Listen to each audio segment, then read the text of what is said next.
बहुरूपी रामकथा, रामायण परंपरा, अभिजात आणि प्रादेशिक या व्याख्यानमालेतील दुसऱ्या व्याख्यानासाठी आपण पुन्हा भेटलो आहोत. आज व्याख्यानाची सुरुवात करण्यापूर्वी चैत्राली त्यांना विनंती करते की त्यांनी प्रार्थनेचं गायन करून कार्यक्रमाची सुरुवात करावी.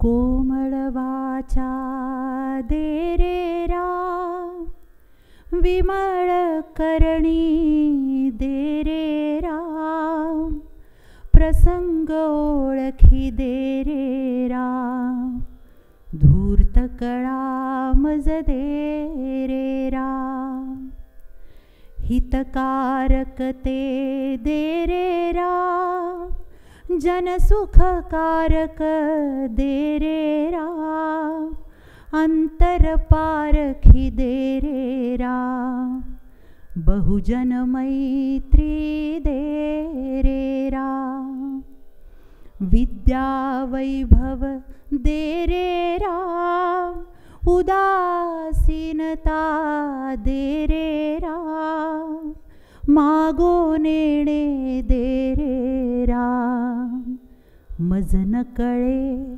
ते दे रे राम,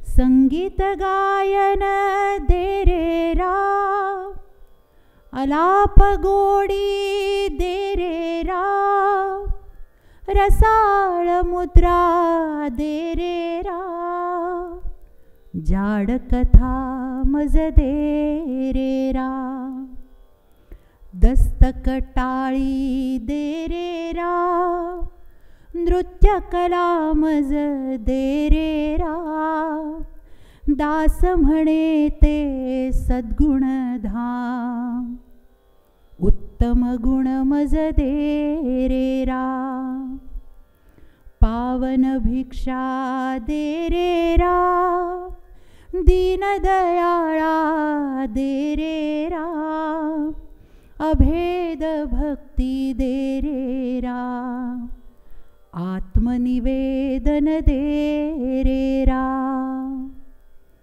तद्रुपता मज दे रे राम, अर्थारोहण दे रे राम, सज्जन संगती दे रे राम, अलिप्तपण मज दे रे राम, ब्रह्मानुभव दे रे राम, अनन्य सेवा दे रे राम, मज विण तू मज दे रे राम, दास म्हणे ते दे रे राम, दास म्हणे मज दे रे राम, दास म्हणे मज दे रे राम.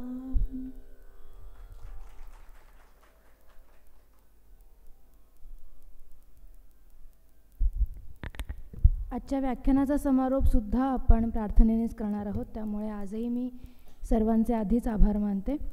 महाराष्ट्र साहित्य परिषद कार्याध्यक्ष प्राध्यापक मिलिंद जोशी, आपल्याला लाभलेले वक्ते अभ्यासक श्री प्रणव गोखले यांचे अनेक आभार. आजही आपण जाणते श्रोते आवर्जून उपस्थित राहिलात त्याबद्दल आपलेही मनःपूर्वक आभार. आजचा विषय आहे रामायणाचे पुराण, अर्थात पुराण आणि रामायण. आपले वक्ते श्री प्रणव गोखले यांना मी विनंती करते की त्यांनी पुढील व्याख्यानाची सूत्र सांभाळावीत.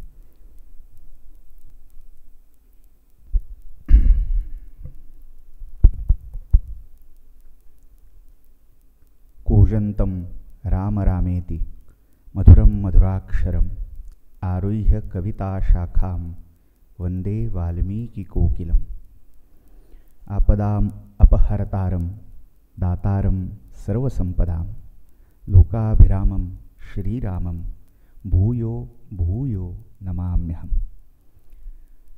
आपण कालपासून या बहुधा असंवत्सर चालणाऱ्या रामकथेच्या एका यज्ञसत्रालाच सुरुवात केलेली आहे आणि एक छान योगायोग असा अनेक योगायोग इथे जुळून आलेले आहेत. त्यातला एक योगायोग म्हणजे आज महर्षी वाल्मिकींची, आदिकवी वाल्मिकींची जयंती आहे. आणि दुसरं, आता अयोध्येला रामराया सिंहासनाधिष्ठित होऊ पाहतोय लवकरच, तेही एक औचित्य ह्या सगळ्या वर्षभर चालणाऱ्या कथा ज्ञानयज्ञ सत्राला लाभलेलं आहे. त्यामुळे अशा अनेक संयोगामध्ये जसं माऊलींनी सांगितलं की प्रयाग वटू जाहलो, तसा योग आपल्या सगळ्यांना आलेला आहे. आणि तो या संस्थेच्या माध्यमातून, या उपक्रमाच्या माध्यमातून आलेला आहे. त्यामुळे अरुणाताईंना आणि अख्ख्या टीमला जेवढे धन्यवाद द्यावेत तेवढे कमी आहेत. आपण आज सुरुवात करतोय पुढच्या टप्प्याला, जो भारतीय ज्ञान संस्कृती या सगळ्या प्रांतातला दुसरा टप्पा मानला जातो. आपल्याकडे धर्मशास्त्रामध्ये जेव्हा जेव्हा कुठलं कर्म केलं जातं तेव्हा सुरुवातीला संकल्प होतो श्रुतिस्मृती पुराणोक्त फलप्राप्त्यर्थम. तर काल ह्या यज्ञातला श्रुती भाग झाला आहे. स्मृती ही श्रुत्यनुसारिणी असते, त्यामुळे अधिक त्याच्यावर न बोलता आपण पुढचा, ज्याचा मुख्य गाभा हा अभिजात आणि लोकपरंपरा यांना जोडण्यासाठीच किंबहुना ज्याची रचना, ज्याची स्थापना झाली, असा पुराण भाग, पुराण संप्रदाय. आणि त्या पुराण संप्रदायामध्ये येणारं रामायण, आज आपल्याला हा विषय पाहायचा आहे. रामायणाचं पुराण आणि पुराणातलं रामायण. काल रामायणातला वेद आणि वेदातलं रामायण पाहून झालं. आज आता पुराण पाहिजेत. पुराण म्हटल्यावर आपल्या डोळ्यासमोर कदाचित चित्र उभं राहतं. आपण पुण्यात आहोत, त्यामुळे जवळच अशी काही मंदिरं आहेत. खुन्या मुरलीधर असेल, नरसोबा असेल, त्या मंदिरामध्ये वर्षानुवर्ष चातुर्मासामध्ये चालणारी पुराणं, दुपारी की वाती वळत ऐकणाऱ्या आजीबाई, असं चित्र कदाचित डोळ्यासमोर उभं राहतं. गंमत अशी आहे की पुराणाचं एवढंच एक चित्र वर्षानुवर्ष आमच्या लोकांसमोर मांडलं गेलं. पुराण म्हणजे जास्त वाती वळल्या गेल्या की छान पुराण झालं. आणि हे जे काही असतं ते पुराण, याच्या पलीकडे पुराणाची समज जाऊ शकली नाही. अण्णांनी म्हणजे स्वर्गीय राचिम ढेरे यांनी ही समज म्हणजे गैरसमज पुसण्याचा त्यांच्या सारस्वत सेवेतून पुरेपूर प्रयत्न केलेला आहे. किंबहुना ते पुसलं गेलं कुठेतरी. आज अभ्यासाला, चिकित्सक दृष्टिकोनाला भारतामध्ये कुठेतरी गती मिळाली, त्याचं श्रेय अण्णांना जातं. पुराण म्हणजे नुसत्या भाकड कथा, फलश्रुती, व्रत, वैकल्य, वेगवेगळी महात्म्य. सत्यनारायणाच्या पूजेतलं शेवटी स्कंदपुराणे रेवाखंडे सत्यनारायण व्रतकथायाम असं म्हणून तीर्थप्रसाद हातावर घेऊन जाता जाता हात पुसता पुसता छान झाली नाही आजची कथा, इतकं म्हणण्यापुरतं मर्यादित न राहता त्याच्यातून भारतीय संस्कृतीची, भारतीय विचार परंपरेची संचित धुंडाळण्याचं काम हे या चिकित्सक दृष्टिकोनातून जे आवश्यक होतं ते करायला सुरुवात झाली.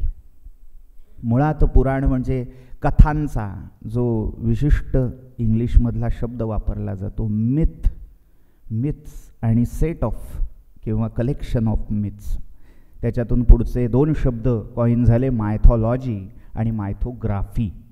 म्हणजे एक त्या कथांची संगतवार, कुठेतरी एक तर्कसंगती लावून केलेली मांडणी, किंवा त्या कथांचं विविध दृक्कलांच्या, म्हणजे ज्याला परफॉर्मिंग आर्ट्स म्हणता येईल किंवा फाईन आर्ट्स म्हणता येईल, अशा वेगवेगळ्या कलांमध्ये त्याचा झालेला आविष्कार, अभिव्यक्ती, हा असा सगळा भाग ह्या पुराणातून तयार झाला.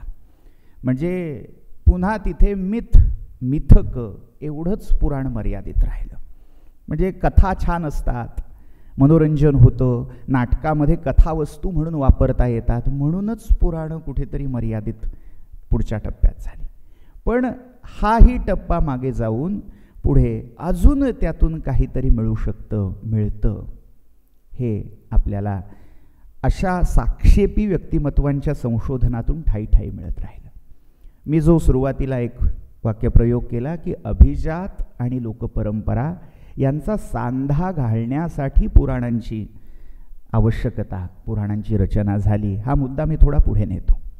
रामकथेवर मी येणारच आहे. रामकथा खरं तर तुलसीदासांनी जसं सांगितलं आहे, पुनी पुनी कितने हो सुने सुनाए, जिय की प्यास बुझत ना बुझाय. किती वेळा किती प्रकारे सांगितली तरी ती तृष्णा शांत होण्यासारखी नाही. पण तरीही त्या रामकथेकडे वळण्याआधी पुराकथा, पुराण विद्या याचं नेमकं कार्य काय आहे, आवश्यकता काय आहे, हे लक्षात घ्यायला हवं.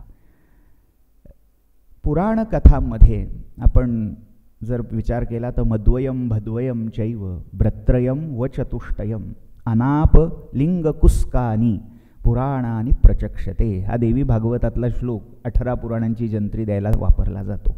की मद्वय म्हणजे मकारापासून सुरू होणारी 2 मत्स्यपुराण आणि मार्कंडेय पुराण, भद्वय पासून सुरू होणारी 2 मग त्याच्यामध्ये भविष्य पुराण आणि दुसरं भागवत पुराण किंवा शाक्तांच्या मते देवी भागवत पुराण, ब्रत्रयम मग ब्र या अक्षरापासून सुरू होणारी ब्रह्मपुराण, ब्रह्मांड पुराण आणि ब्रह्मवैवर्त पुराण ही 3, व चतुष्टयम मग वराह पुराण, वामन पुराण, वायू पुराण आणि विष्णू पुराण ही वकारापासून सुरू होणारी 4 पुराणं, आणि शेवटची नाप लिंग कुस्कानी म्हणजे अग्निपुराण, नारद पुराण, पद्मपुराण, लिंग पुराण, गरुड पुराण, कूर्म पुराण आणि स्कंद किंवा स्कांद पुराण अशी 18 महापुराणांची जंत्री आपल्याला यातून तयार मिळते. मात्र पुराणं म्हणजे एवढीच का, तर इथे हा प्रवास थांबलेला नाही. ही केवळ महापुराणं आहेत जी सर्गश्च प्रतिसर्गश्च म्हणजे विश्वाची उत्पत्तीनंतर अटळ असणारा प्रलय, विनाश आणि विनाशानंतर पुन्हा रुजणारी उत्पत्तीची सर्जनाची बीज असा सर्ग प्रतिसर्ग, वंश म्हणजे राजवंश, ऋषीवंश, त्या वंशांची यादी, गोत्रावळी ही देण्याचं काम. वंशानुचरित मग नुसती यादी न देता त्यातले ठळक अशी काही व्यक्तिमत्व आहेत ज्यांनी काही आपला ठसा या इतिहास पुराणांवर उमटवला, त्यांची चरित्र म्हणून ती वंशानुचरित. आणि शेवटी मन्वंतर म्हणजे कालगणनेचे वेगवेगळे आयाम. मग कालगणनेची जी एककं आहेत मग अगदी दिवसापासून सुरू करून परार्धापर्यंत, मग त्यामध्ये मन्वंतर, युग ह्या सगळ्या संकल्पना, या सगळ्यांचं अगदी शास्त्रशुद्ध पद्धतीने विवेचन ह्या पुराणांनी करून ठेवलं. ही पंचलक्षणं पुराणाची मानली. पुढे जाऊन महापुराणं म्हणजे दशलक्षणात्मक मानावी असाही एक शिरस्ता रूढ झाला जो देवी भागवत आणि भागवत पुराणांनी पुढे आणला. पण मुद्दा असा की असं सगळं संचित ह्या पुराणांमध्ये साठवून ठेवलेलं आहे.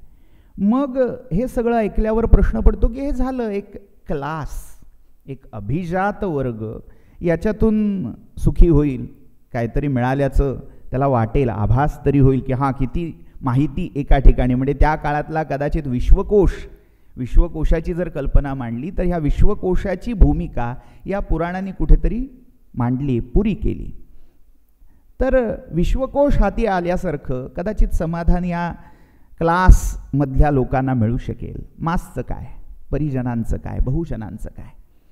तर प्रत्येक वेळी ज्ञानातले, तत्त्वज्ञानातले मोठे मोठे सिद्धांत, मग विश्व कसं झालं, कुठून झालं, ह्यापेक्षा अगदी सामान्य स्तरावरच्या म्हणजे अगदी रस्त्यावरून झाडणाऱ्या बाईपासून पडणारे छोटे छोटे प्रश्न, त्या प्रश्नांची उकल त्यांना समजेल अशा भाषेमध्ये, परिभाषेमध्ये, म्हणजे सामान्याला समजणारी भाषा किंवा परिभाषा ही दुसरी तिसरी नसते, तर ती कथांची भाषा असते आणि काही अंशी काव्याची भाषा असते. ती काव्य आणि कथांची भाषा वापरून ही न उलगडणारी कोडी, अप्रमेय प्रमेय ही ह्या पुराणांनी मांडून दाखवली. हे विश्व कुठे आहे तर एका अनंतशा अवकाशामध्ये आहे. पण ते अवकाश कुठे आहे, मग पुराणं सांगून गेली. अनंत ब्रह्मांडे जयाचे उदरी, तो माझ्या अंतरी आत्माराम. म्हणजे मग तत्त्वज्ञान शिकायला, पचवायला वेगळीकडे कुठे सूत्र, भाष्य, निबंध ग्रंथांची जोड घ्यावी लागत नाही. पुराण वाचलं तरी जे काही त्यात सांगायचं आहे तेच, म्हणजे ज्याला कांता संमितोपदेश असं म्हटलेलं आहे की एखादी कांता सुंदर स्त्री जसं काही सांगते, अहो ऐकलं का म्हटल्यावर हो हो असं म्हणून जी प्रतिक्रिया येते, त्याप्रमाणे या समाजाला कुठेतरी त्या तत्त्वज्ञानाकडे, त्या दर्शनाकडे आणि पर्यायाने नीतिमत्तेकडे, धर्माकडे अग्रेसर करण्याचा प्रयत्न पुरेपूर या पुराणांनी केलेला आहे. त्यामुळे हा खरं म्हटलं तर अभिजात आणि लोकपरंपरेचा दुवा आहे, सेतू आहे पुराण म्हणजे. तर अशी ही पुराणं, मग ही 18 महापुराणच मर्यादित आहेत असं नाही, तर 18 उपपुराणं आहेत. अजून औपपुराणांची यादी गणती तर अमोज म्हणता येईल. म्हणजे ही फक्त एक हिमनगाचं वरचं टोक आहे. किंबहुना पुराण हा प्रकारच असा आहे की जो कुठल्याही संख्यात्मक किंवा ग्रंथात्मक मर्यादेत बांधता येण्याजोगा नाही. या सगळ्याच्या पलीकडे जाऊन जी अखंड जिवंत परंपरा आहे, म्हणजे आत्तापर्यंत ही पुराणं अजूनही सुरू आहेत. अजूनही कुठला तरी एखादा संत, एखादा महापुरुष जन्म घेतो आणि त्याचं लीला चरित्र त्याच्या महात्म्यात सच्चरिताच्या रूपानं सांगितलं जातं. मग त्याने जिथे जिथे लीला केल्या ती लीलास्थळी तीर्थ क्षेत्र होऊन जातात. अगदी सामान्य सोपं उदाहरण अनेकांच्या परिचयाचं दासगणू महाराजांनी लिहिलेलं गजानन महाराजांचं चरित्र गजानन विजय हा ग्रंथ अनेकांच्या नित्यपारायणाचा भाग आहे, उपासनेचा भाग आहे. हा जरी मराठीत ओवीबद्ध ग्रंथ असला तरी एक प्रकारे ते आधुनिक पुराण आहे. म्हणजे पुराण हे प्रारूप, पुराण हा फॉर्मॅट किती लोकप्रिय होता की त्याचं अनुसरण आजही चाललेलं आहे. आपण भले त्याला गजानन पुराण नाही म्हणणार, गजानन विजय म्हणून स्वीकारू, पण ते अप्रत्यक्षपणे त्या पुराणाचा आजचा मुखभाग आहे. ही पुराणाची आजची चेहरेपट्टी आहे. तर अशी ही पुराण परंपरा.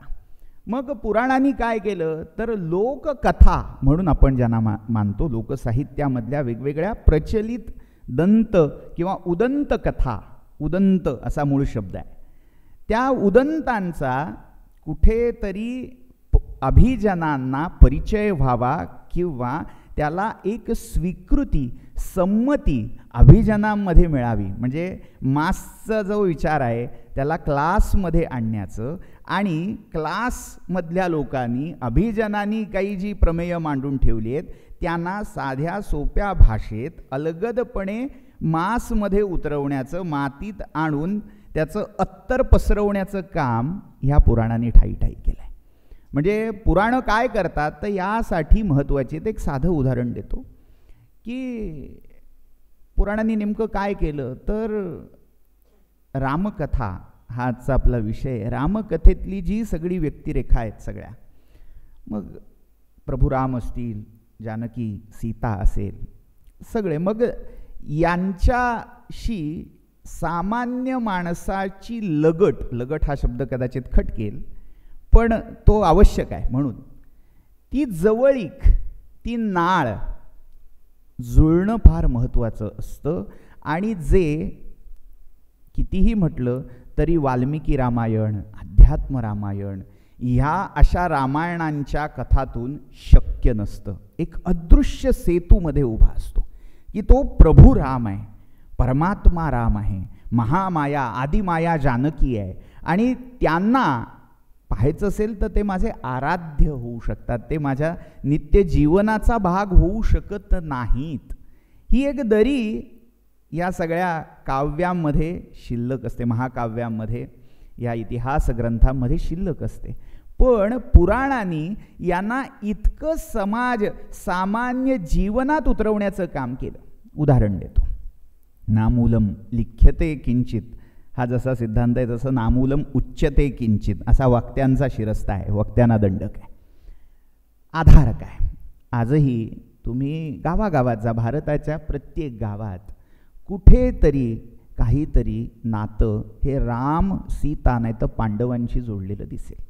म्हणजे अगदीच काही नाही तर कुठलं तरी जुनं पुराणं देऊळ असतं, भारीत भारी त्या मंदिराचा इतिहास 12व्या शतकाच्या पलीकडे जात नसतो, पण तरीही ते पांडवांनी एका रात्रीत उभं केलं अशी कथा अक्षरशः राज्यातल्या प्रत्येक जिल्ह्यातल्या किमान डझन गावं अशी मिळतील.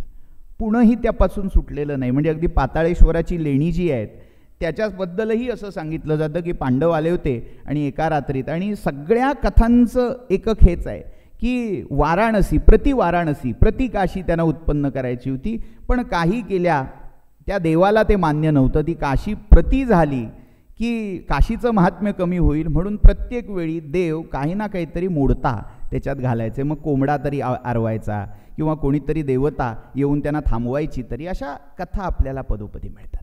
तसाच हा कथाभाग, म्हणजे या कथातून साधतं काय, आमच्या गावात तो पुराणातला इतिहासातला जो कोणी नायक होता तो आलेला होता.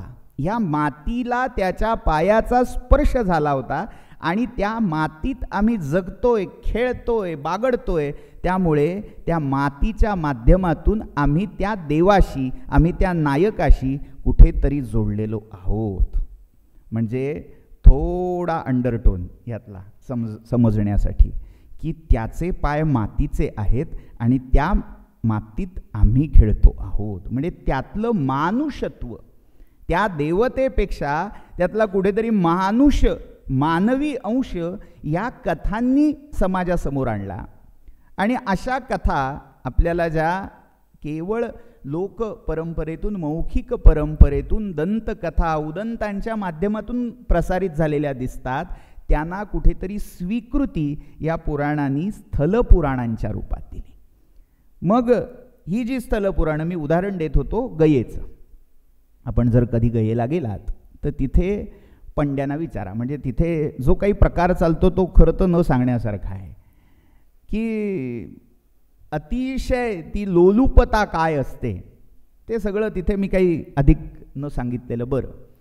पण एका वेळी 10 यजमानांना बरोबर घेऊन श्राद्ध केलं जातं. ते पिंड दान जे केलं जातं विष्णुपदावर ते सुद्धा अगदी इवलेसे असे पिंड असतात. आणि त्यांना जर विचारलं हे काय आहे, किती हाव, असं जर तुम्ही कधी विचारलं धाडस करून, तर त्याच्यावर त्यांची एक कथा कायम ठरलेली असते. ते कथा सांगतात. प्रत्येक गयेतला पंडा, त्यांना गयावळ असं म्हणतात, ते गयावळ ही कथा कायम सांगतात. कुठली कथा आहे तर प्रभू रामचंद्र वनवासामध्ये गयाक्षेत्री आले, पादगया असं ज्याला म्हटलं जातं तिथे आले. खरं तर रामायणामध्ये जर आपण भूगोल पाहिला, वाल्मिकी रामायणात सांगितलेला, कुठेही गयेला जायचा वावच नाही आहे. अयोध्येमधून प्रभू रामचंद्र प्रयाग, म्हणजे आज प्रयागराज म्हणून आपण ज्याला ओळखतो, त्या क्षेत्री भरद्वाजाश्रमात आले. भरद्वाजांची आज्ञा घेऊन तिथून दक्षिणेकडे असणाऱ्या चित्रकूटाकडे प्रयाण केलं. जाताना मग गंगा यमुना ओलांडून एकेका नदीची प्रार्थना करत नवस बोलत सीता पलीकडे झाली आहे. आणि यामध्ये कुठेही गयेला तिकडे जायचा वावच नाही आहे. पण लोककथा सांगते गयेमध्ये रामसीता विसावले. आणि तिथे आता नुकताच दशरथ गेलेला होता. दशरथाचं श्राद्ध होतं, मासिक श्राद्ध. ही जी कल्पना आहे की पहिल्या वर्षामध्ये सांवत्सरिक प्रत्येक महिन्यामधल्या कृष्ण पक्षात त्या तिथीला त्या व्यक्तीचं श्राद्ध करणं हा नित्यकर्माचा भाग होता. मग दशरथाचं श्राद्ध हे अनेक अशा पुराकथांचा विषय ठरलेला आहे. अगदी हे श्राद्ध म्हणजे पुराकथांना उपजीव्य करणाऱ्या संस्कृत नाट्यवाङ्मयामध्येही उचललं गेलं आहे. म्हणजे प्रतिमा नाटकामध्ये त्याच्यावर स्वतंत्र पुढचे वक्ते इथे हजर आहेत, ते बोलणारच आहेत. म्हणजे खरं तर आधीच गौप्यस्फोट केला असं होईल, पण ते धाडस करतो आहे त्यांच्यासमोर. तर प्रतिमा नाटकामध्ये तो दशरथ गेलेला आहे आणि त्याचं श्राद्ध करण्यासाठी आता रामाला प्रश्न पडला आहे, श्राद्ध कल्पाचा ज्ञाता ब्राह्मण इथे या वनात कोण मिळणार. आणि ही त्याच्या मनातली दुविधा त्या रावणाने ओळखली. आणि रावण, मी श्राद्धकल्प जाणणारा आहे, मला सगळे कल्प माहिती आहेत धर्मशास्त्रातले, असं म्हणून चल तुझं श्राद्ध तुझ्या वडिलांचं करवतो. आणि त्या श्राद्धासाठी आता सामग्री आधी आण. आणि त्याच्यामध्ये कांचन पार्श्व नावाचा मृग लागतो जो फक्त हिमालयात आढळतो, जा आता हिमालयात, असं सांगत हा रावण तिथे आलाय. म्हणजे पुन्हा कथेच्या पुढच्या विस्ताराला दशरथाचं श्राद्ध हा कथानुबंध कारणीभूत झाला आहे. तर असं दशरथाचं श्राद्ध अनेक लोककथांचा जसा भाग आहे तसाच इथल्या ह्या स्थलपुराणातल्या कथेचा भाग आहे. म्हणजे काय झालं, दशरथाचं श्राद्ध करायचं आहे, मासिक श्राद्ध आहे, पण सामग्री काही नाही, वनवासी झालेले आहेत. एक काळचा हा राजकुमार होणारा राजा आता साधा भाताचा पिंड जरी करायचा झाला तरी त्याला निवार कडंगर अशा वनामध्ये नैसर्गतः अकृष्ट पच्य रूपात उपजणाऱ्या धान्यावर अवलंबून राहावं लागतंय. आणि ते शोधात तो वनात फिरतोय लक्ष्मणाबरोबर. इकडे श्राद्ध वेळेला उलटून चाललेली आहे. माध्यान्ह उलटल्यानंतर अपराह्न काळी हे श्राद्ध करायचे, पण अपराह्न पण आता उलटत आलाय वेळ. म्हणजे साधारण 12:30 ते 2:30-3 हा कालावधी अपराह्न काळ, मुख्य काळ श्राद्धासाठी मानलेला आहे. तो उलटून चाललाय म्हटल्यावर इकडे सीतेची घालमेल सुरू झाली की आता काय आता काय. आणि इतक्यात त्या नदीच्या काठी बसलेल्या सीतेच्या समोर दशरथ प्रकट होतोय आणि सांगतोय, अगं मी भुकेलेला आहे, दे मला श्राद्ध द्या.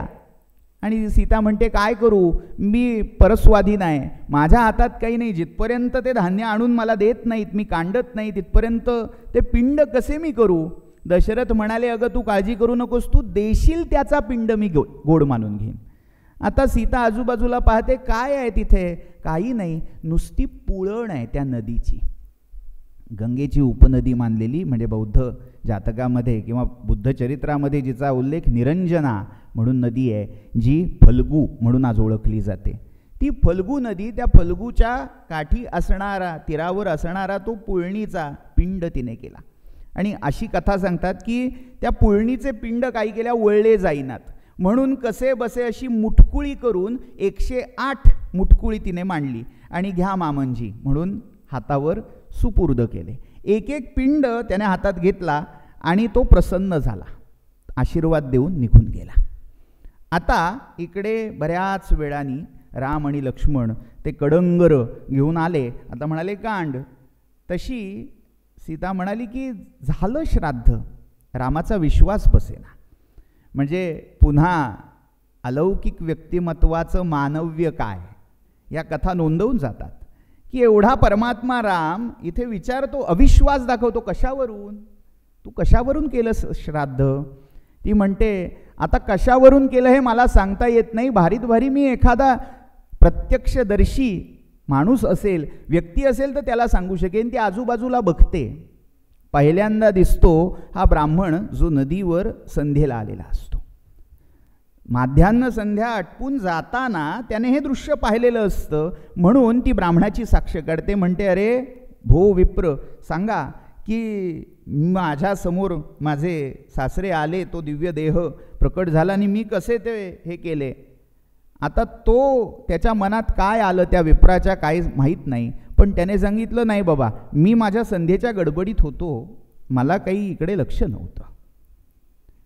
आता झालं असं, सीतेला राग आला, पण तरीही तिने दाबला.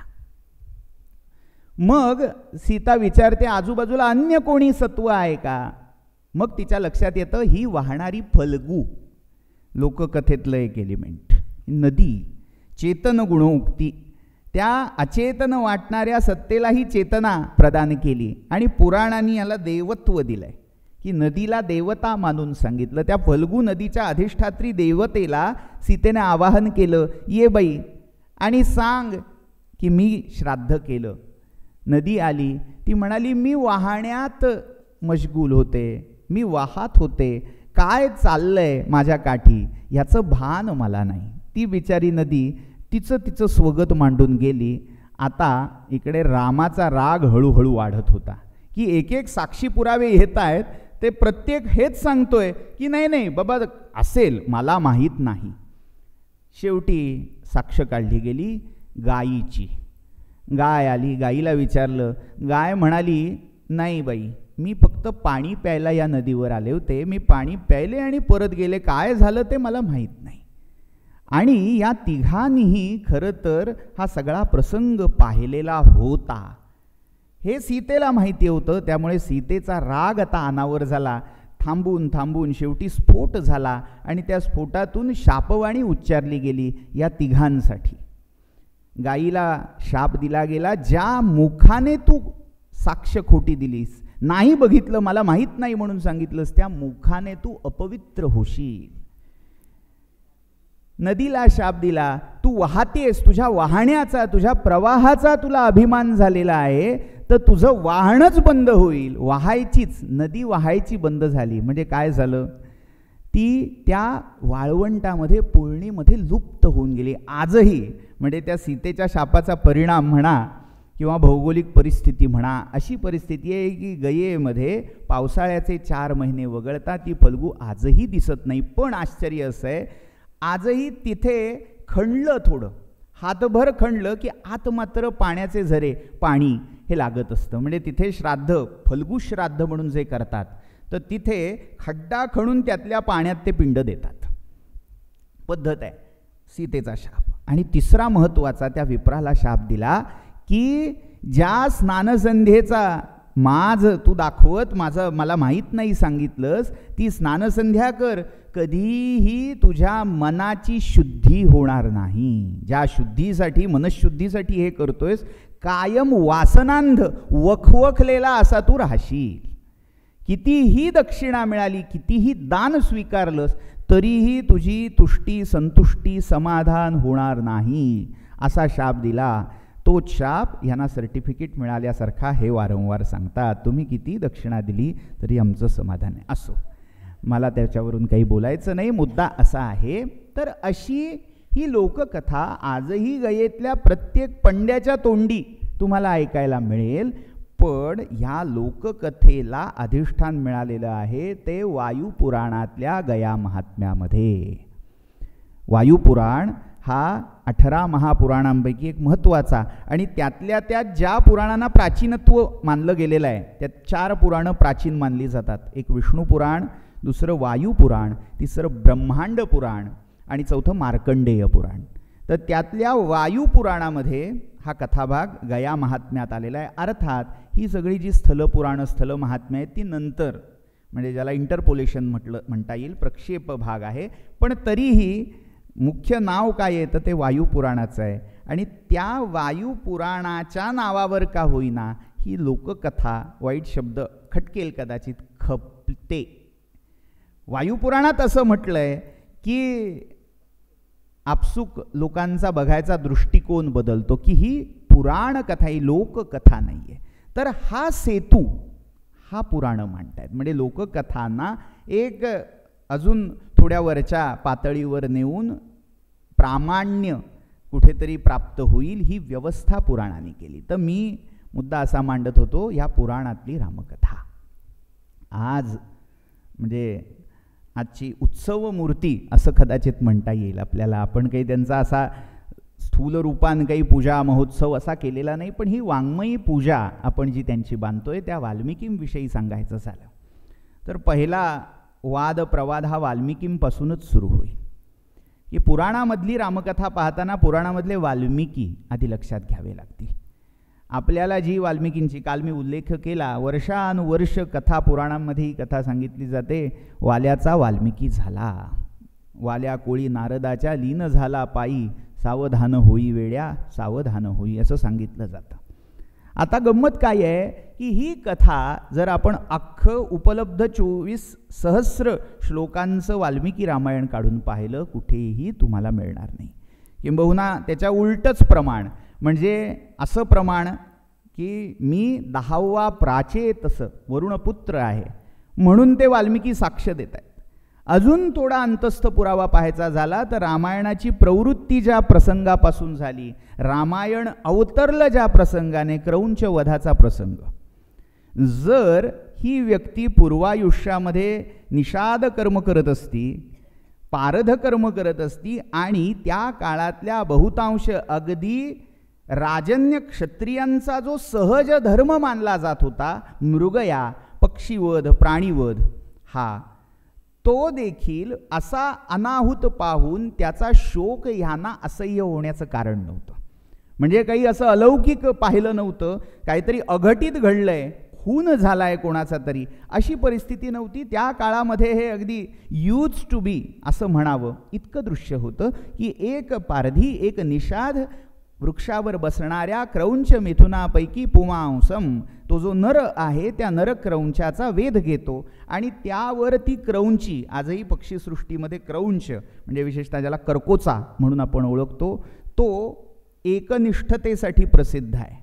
की काही पक्षी हंस, कर्कोचा हे एकदा त्यांनी आपला जोडीदार निवडला की पुन्हा हयातीत जोडीदार बदलत नाहीत. हा गेला दुसरा करा असं करत नाहीत. तर तो क्रौंच गेला म्हटल्यावर त्या क्रौंचीने जो विलाप केला, आक्रोश केला, तो आक्रोश यांच्या या हळुवार मनाला इतका असह्य झाला. आता त्यांना म्हटलंय मुनिपुंगवम, मुनिपुंगव, की हे जे मननात मौनात वा मुनिही, मौन आणि मनन हा ज्यांचा सहज स्वभाव आहे, अशा ऋषी असा शब्द तिथे वापरलेला नाही आहे.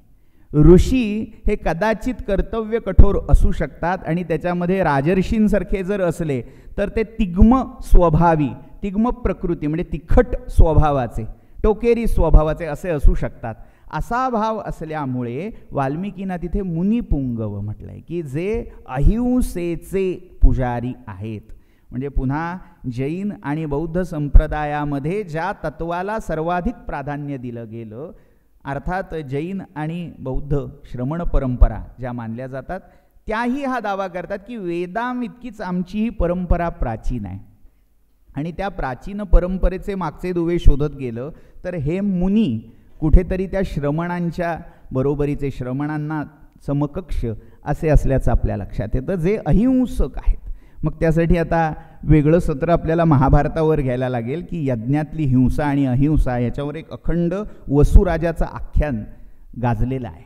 मुद्दा काय आहे, हे मुनी वाल्मिकीं मुनिपुंगवम, तो शोक इतका ह्या वाल्मिकींना असह्य झाला की पुढे मग ध्वन्यालोकाकारांनीच म्हटले, आनंदवर्धनच, शोकः श्लोकत्वमागतः, तो शोक इतका अनावर झाला, स्फोट झाला. पण स्फोट हा नकारात्मक न म्हणता तो सकारात्मक झाला. काल जसं सरांनी उल्लेख केला की ती सरस्वती, म्हणजे बालकांडामध्ये उल्लेखच असा आहे की मदादिष्टा सरस्वती, ब्रह्मदेव सांगतायत की मी तिला सांगितलं की तू ह्याच्या मुखातून प्रकट हो, म्हणून ती छंदोबद्ध शापवाणी तुझ्या मुखातून प्रकट झाली. तर असा सगळा प्रसंग, म्हणजे अशा एका सामान्य प्रसंगाचं इतका शोक जर ते निषाद असते पूर्वायुष्यामध्ये तर होणं सहज संभव वाटत नाही. अर्थात त्याला प्रतिवाद असाही केला गेला आहे की नामस्मरण किंवा त्या तपाने इतकं व्यक्तिमत्व 360 अंशामध्ये बदललं की आता एवढी गोष्ट आधी कित्येक लोकांना अगदी सहज मारणारा हा वाल्या इतका हळुवार मनाचा झाला की त्याला हा एका सहज पक्षाचा केलेला वधही असह्य होऊन गेला. असो, दोन्ही पक्ष आहेत. मुद्दा असा चाललाय पुराणातले वाल्मिकी. तर या वाल्मिकींचं वाल्मिकी रामायणामध्ये आलेलं चरित्र, मग आता त्याच्यामध्ये पुन्हा प्रक्षिप्ततेचा विक्षिप्तवाद घातला जातो की मग महर्षी वाल्मिकी वेगळे आहेत आणि मग महाकवी वाल्मिकी वेगळे आहेत.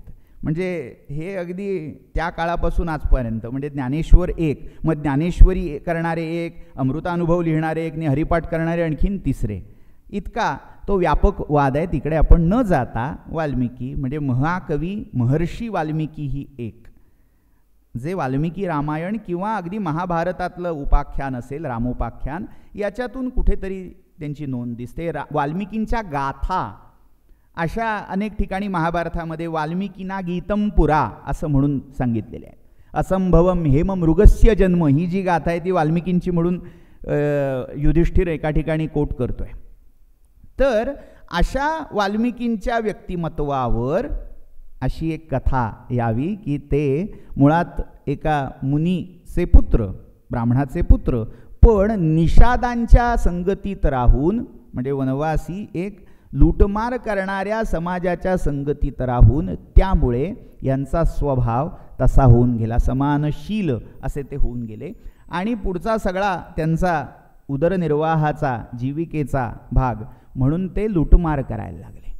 आणि मग अजून एक कथा आपल्याला पुण्याजवळच्या वेल्हे गावात ऐकायला मिळते. वेल्हे गावामध्ये ते जन्माला आले. वाल्ह्या, वाल्हे वेल्हे हे गाव अजूनही त्या स्मृती जपत आहे. आणि नुसत्या स्मृती नावापुरत्या नाही आहेत, तर तिथे रांजणही आज दाखवले जातात की 7 रांजण त्या रक्ताने भरलेले होते. म्हणजे हे रक्ताने भरलेल्या रांजणाची कथा पुन्हा पुढच्या एका रामायणामध्ये रावणाकडेही गेलेली आहे.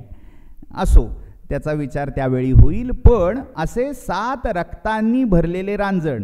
आता याच्यात पुन्हा लोककथांमधले उपभेद असे की अलंकार किंवा जे धन मिळालेलं होतं लुटून ते 7 रांजण इतकं भरलेलं होतं. एकांच्या मते म्हणजे जसं जातकामध्ये बुद्ध आणि अंगुलीमालाचा प्रसंग आहे, तसं त्या मारलेल्या व्यक्तीची आठवण, किती लोक किती नग मारले याच्यासाठी एक माणूस एक बोट असं काढून गळ्यात अडकवणाऱ्या त्या अंगुलीमालासारखं जितकी माणसं मारली, एका माणसाचं एक पात्र भरून रक्त एका रांजणात ओतलं जाईल, असे 7 रांजण भरले गेले. आणि हे जे पातक जमवलं, पुढे देवर्षी नारद आले अशी एक कथा सांगते. अध्यात्म रामायण ज्याच्यावर उद्या आपण बोलणार आहोत, त्यामध्ये सप्तर्षी तिथून जात होते आणि या सप्तर्षींच्या अंगावर असणारी वस्त्र काढून घ्यावीत, उतरवून घ्यावीत, त्यांना लुबाडावं यासाठी हा वाल्या धावून गेला. आता त्या नावामध्येही अनेक भेद आहेत. एका ठिकाणी रत्नाकर असा उल्लेख आहे, एका ठिकाणी रत्नाकर पुत्र असाही उल्लेख आहे, एका ठिकाणी कुशिक कौशिक असा उल्लेख आहे. आणि अगदी मराठी लोककथांमध्ये तो वाल्या म्हणून प्रसिद्ध आहे. तर हा सगळा कथाभाग म्हणजे पुन्हा मी मुद्द्यावर येतो की लोककथांमध्ये हे रंगवलेलं व्यक्तिमत्व कुठेतरी आपल्याला दिसतं. ते ब्रह्मांड पुराणाचा पुरवणी भाग मानलेल्या अध्यात्म रामायणात आणि स्कंद पुराणामधल्या रामायणामध्ये, की असा एक दरोडेखोर लुटत राहायला आणि नारद किंवा सप्तर्षींच्या उपदेशाने त्याचा मतिपालट झाला, विचार बदलले. नारदांनी सांगितलं की ज्यांच्यासाठी करतोयस ते त्याच्यात सहभागी होणार आहेत का, वाटेकरी होणार आहेत का, एकदा जाऊन विचार. अंतर्मुख झाला, कुटुंबाकडे गेला, विचारलं तुमच्यासाठी एवढं केलं पातक खरं, पण आहात का वाटेकरी? ते म्हणाले नाही बाबा, आमचं भरण पोषण करणं हे तुमचं कर्तव्य आहे, ते तुम्ही केलं, बाकी तुम्ही जाणा, तुमचं पाप तुम्हाला लखलाभ, आम्हाला तुम्ही जे भोग देताय तेवढे पुरेसे आहेत, पापामध्ये आम्ही सहभागी होऊ शकत नाही. आणि धक्का बसला. आणि आता ज्यांच्यासाठी रक्त जमवलं आणि आपल्या रक्ताचं पाणी केलं त्यांचाच असा भाव असेल तर राहण्यात अर्थ नाही. सगळ्या संसाराचा त्याग करून नारदांचा शिष्य झालेला किंवा सप्तर्षींच्या त्या उपदेशाला वाहून घेतलेला असा हा इतकं कठोर तप केलं. मग आता त्याच्यामध्ये पुढचा संदर्भ येतो राम याचा. म्हणजे आता वैशिष्ट्य असं आहे की राम जन्माच्या आधी काही वर्ष हा सगळा प्रसंग झाल्याचं सांगितलं जातं. आणि पुन्हा वाल्मिकी रामायणामधला जर संदर्भ काढला तर तिथे रामाचं राज्यारोहण झालेलं आहे. कोन्वस्मिन् सांप्रतम लोके असा प्रश्न विचारतायत वाल्मिकी.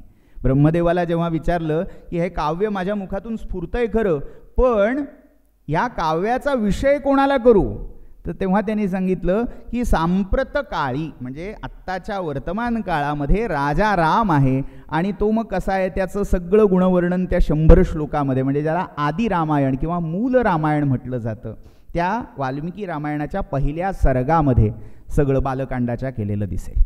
मग तिथे वर्तमानकाली प्रयोग आहेत सगळे, आत्ता सध्या सुरू आहे. भारीत भारी भविष्यात म्हणून त्यांनी उत्तरकांड रचलं, एवढंच तिथे म्हटलेलं आहे. पण पुराणामध्ये रामाच्याही जन्माआधी हा जो वाल्या आहे तो रामचरित्र शतकोटी प्रविस्तर रचता झाला असा उल्लेख मिळतो. आणि ह्याचं सगळ्याचं महात्म्य रामनामामध्ये आहे हा कायम सिद्धांत तिथे दिसतो. म्हणजे नामस्मरणाचं नामजपाचं महात्म्य काय हे सांगण्यासाठी पुराणामधले जे अनेक विषय आहेत त्याच्यामध्ये भक्ती आणि त्या भक्तीमध्येही नामस्मरण ही जी विष्णोस्मरणम श्रवणम कीर्तनम विष्णोस्मरणम पादसेवनम ती विष्णोस्मरण भक्ती नामस्मरण भक्ती हे अनेक पुराणांनी त्याच्या फलश्रुतीच्या रूपात अर्थवादात्मक आख्यानं अशी दिलेली आहेत. तर त्या अर्थवादात्मक आख्यानाचा भाग म्हणून हे आख्यान पुढे येतं की राम असा जप दिला, पण स्वभाव म्रियते, मृ मर या धातूचीच कामं करण्यात मारण्यात असं आयुष्य गेल्यामुळे पूर्वसंस्कार इतका दाट होता की राम राम न म्हणता मरा मरा मरा एवढंच तो जपत होता. पण 2 उच्चाराच्या मागे एक नाम, म्हणजे 2दा मरा मरा म्हटल्यावर एक नाम तयार होत होतं. इतकं नाम घेतलं. म्हणजे आता हा पुन्हा संदर्भ. आता या एका कथेमागे दुसरी एक बरोबर अभिजनांची धारणा दडलेली आहे. अभिजन असा मी शब्द वापरतोय, कदाचित तो चुकीचा ठरेल, पण ज्याला आपण एक क्लासमध्ये केली जाणारी अध्यात्म उपासना असं म्हणू. मास उपासना आणि क्लास उपासना याच्यामध्येही फरक आहे. म्हणजे पूजा दोघंही करतील, पण त्या पूजेची उद्दिष्ट आणि पूजेची स्वरूप ही वेगवेगळी होतील. एखादी व्यक्ती माझा नवस फळावा यासाठी पूजा करेल आणि एखादी व्यक्ती मला माझ्या आतला देव कळावा यासाठी पूजा करेल. तर सामान्य जे वर्गीकरण आहे क्लासचं आणि मासचं, त्याच्यामध्ये अभिजन परंपरा ही कुठेतरी अध्यात्म प्रवण होत असताना कुठेतरी दिसते. तर अध्यात्मशास्त्रामध्ये एक साधना ही सोहम हंस साधना सांगितलेली आहे. म्हणजे जो आपला श्वास आहे, अजपा जप असं ज्याला म्हटलं जातं, म्हणजे आपला श्वास जो चाललेला आहे घेताना आणि सोडताना सहजपणे सो हम हं सहा हा जप होत असतो. तर या सो हम हं सहा या उपनिषदामध्ये किंवा कुठेतरी वेदांताच्या साधन पद्धतीमध्ये नोंदवलेली ही अजपा साधना नामस्मरणाच्या प्रांतात येताना म रा रा म या स्वरूपात सांगितली गेली. पहिला जो मुद्दा मी मांडला की अभिजात आणि लोकपरंपरा यांचा सांधा हे घालून दाखवतायत. तर अजपा करा असं सांगितलं तर कोणाला कळणार काय असतं, पण हे रामराम नाही जमत मरा मरा म्हणा करा. ही जी साधनाला त्याला उन्मुख करण्याची प्रवृत्ती आणि त्याच्यासाठी असणारी तळमळ, काही करून साधना करा. म्हणजे संतांमध्ये जी दिसते नंतरच्या काळात ती या पुराणद्रष्ट्या ऋषींच्या या कथांमधून पाझरताना दिसते. ती तिकडनं आलेली गंगोत्री आहे. या प्रत्येक कथेमध्येही तळमळ कुठेतरी दिसेल की काही करा पण लागा एकदा उपासनेला. तर अशी ही वाल्मिकींची कुळकथा. वाल्याचा अखेर वाल्मिकी झाला आणि ते रामायण जन्माला आलं. मग याला दुसरी एक पुराणातली कथा जोड दिली जाते की जन्म कसा झाला, कुठून झाला, तर वल्मीक. मग काल ज्या मंत्र रामायणाचा मी उल्लेख केला तिथे वम्री असा ऋग्वेदाच्या 10व्या मंडलातला एक शब्द आला आहे. वम्री म्हणजे वाळवी, वाळवीचे जे किडे असतात. वम्रयः प्रोचुहु असा मंत्र आहे. म्हणजे त्या वम्री म्हणाल्या, म्हणजे त्या वम्री म्हणाल्या याचा अर्थ निळकंठांनी वम्रीमधून साकार झालेला तो वाल्मिकी म्हणाला असा केला आहे. मुद्दा काय आहे, वल्मिकातून जन्माला आला म्हणून वाल्मिकी. हा कथाभाग आपल्याला माहिती आहे. पण आता थोडं जरा पुराणांच्या दुसऱ्या कथांकडे, समांतर कथांकडे पाहिलं तर असा प्रसंग कुठे सापडतो, तर तो मिळतो रामायणातल्याच उत्तरकांडामध्ये. एका ऋषीचा प्रसंग आलेला आहे. मथुरेवर, मधुपुरीवर लवणासुराचं राज्य प्रस्थापित झालेलं आहे, परंपरेतून आलेलं आहे. आणि हा लवणासूर अत्याचार करतोय, ऋषींना मारतोय, खातोय. आणि त्यामध्ये हे जे च्यवन ऋषी आहेत, भृगूंचा पुत्र, हा भृगुपुत्र च्यवन आपल्या पत्नी सुकन्येसहित रामाकडे येतोय आणि तक्रार करतोय की त्याचा बिमोड करा. आणि त्याच्या सहाय्यासाठी आपला अनुज जो शत्रुघ्न त्याला राम पाठवत आहेत. हे जे च्यवन आहे त्यांची पूर्वकथा जी अगदी आपल्याला बृहद्देवतेसारख्या वैदिक साहित्यामध्ये पण आढळते. अश्विनवच्या पराक्रम कथेमध्ये तुम्हाला वाटेल हे काय चाललंय, इकडून तिकडे कोलांटोड्या चालल्या आहेत कुठे, पण हे सगळं शृंखलेत बांधलेलं आहे. कुठेही तुम्हाला फक्त पुराणं बघू, वेद नाही बघणार, किंवा फक्त लोककथा बघू, अभिजात नाही बघणार, असं भारतीय संस्कृतीत चालत नाही. एकातून दुसरं, दुसऱ्यातून तिसरं ही अखंड चक्री पद्धत आपल्याकडे सुरू आहे.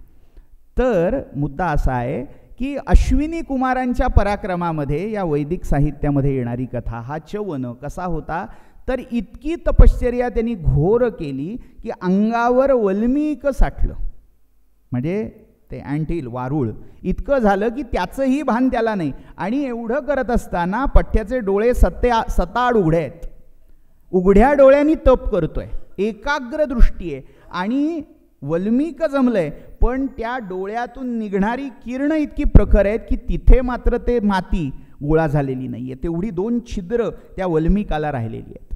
आणि इतक्यात त्या वनामध्ये मृगयेसाठी आलेला शर्याती नावाचा राजा, या शर्याती राजाची कन्या, तिचं सुकन्या म्हणून नामकरण केलेलं आहे, अनेक ठिकाणी तिची अनेक नावं आहेत, पण ती सुकन्या तिथे जिज्ञासेने जाते, काय चमकतंय, रत्न असावं का म्हणून बाभळीच्या काट्याने टोचते आणि त्या च्यवनांचा दृष्टिभंग होतोय, डोळे फोडले जात आहेत आणि रक्त यायला लागलंय, तपोभंग झाला आणि त्याचा परिणाम ऋषीचा एवढा मोठा अपमान झाला, ऋषीला हानी पोहोचवली गेली. त्यामुळे शर्याती राजाच्या त्या शिबिरातल्या प्रत्येक व्यक्तीचा अपान वायू अवरुद्ध झालाय, मलमूत्र विसर्जन अडकलं आणि त्यामुळे सगळे हवालदिल झाले, राजाकडे आले.